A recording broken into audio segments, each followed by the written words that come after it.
Mati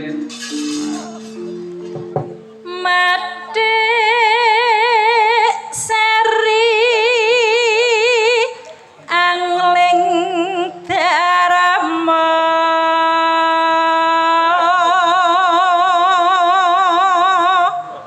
kunjuk dumateng Ibu Setyorini sekeluarga lan ibu kula tercinta Ibu Sri Andreas matur nuwun sanget panjenengan tasik kemutan kalih kula lan bojo kula Bu lan kanca-kanca sakmenten sampun panjenengan tanggap malih. Mugi-mugi sambung kekadangan niki mboten namung dinten niki tok. Mugi-mugi ing taun ngajeng Burini Bu Sri sekeluarga rezekine tambah kathah ampun kesupen taun ngajeng wayangan malih nggih Bu. Amin ya rabbal alamin. Jenengan lak seneng to Pak ditanggapne wayang Bu? Seneng mboten? Sindene ayu-ayu to nggih? Yogane ganteng-ganteng. Dalange ganteng napa mboten? Bojoku kok Pak. Ugi kanca-kanca streaming menika nggih ganteng-ganteng. Ayo nggih. Peniti, sopir, ayo. Monggo Bu. Ana crita tingkae ula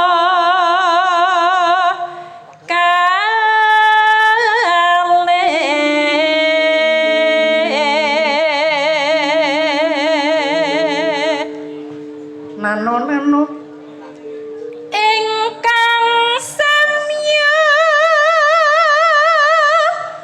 cemburayu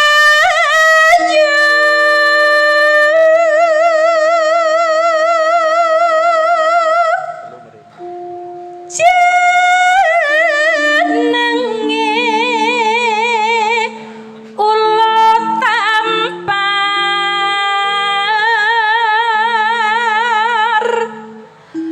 wani gonjak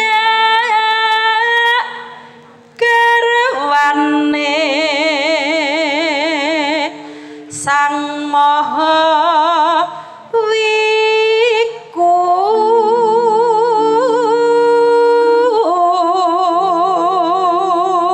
menika ugi kula aturaken dumateng Bapak Daryo ingkang saking Laladan Pekalongan ingkang badhe nimbali kula sak kanca bintang tamu Niken Salindri. Ngersake lelagon pepeling. Ya mengko diaturake. Ya Bu. anenggih kinagaraja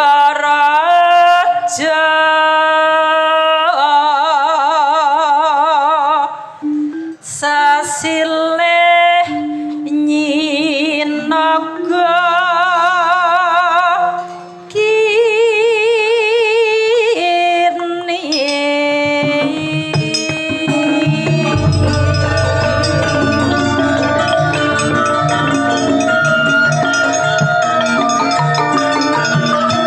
Jumeneng Bu Kesi.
menika ugi kula aturaken dumateng para pepunden dalang ing wewengkon Boyolali sungkem kula katur. Ya. Uga iki adik-adik dalang akeh sing kepareng nusul. Mas Anggara kuwi putrane Pak Haji Joko Sunarno ya kepareng nenggani. Wah, sabetane kaya alap-alap. Ya, jos temenanan. Kalian Mas Aris nggih. Wah, Mas Aris. Mas Aris iki tak delok ning YouTube limbukane kaya aku kok. Ha iya, ngono kuwi. Padha-padha ngono kuwi. Sing dianti-anti dadi bukti, sing ditunggu-tunggu wis lumaku. Ha iya ngono kuwi. Ya mincuk. Sadar. Ibu. Konangan Sri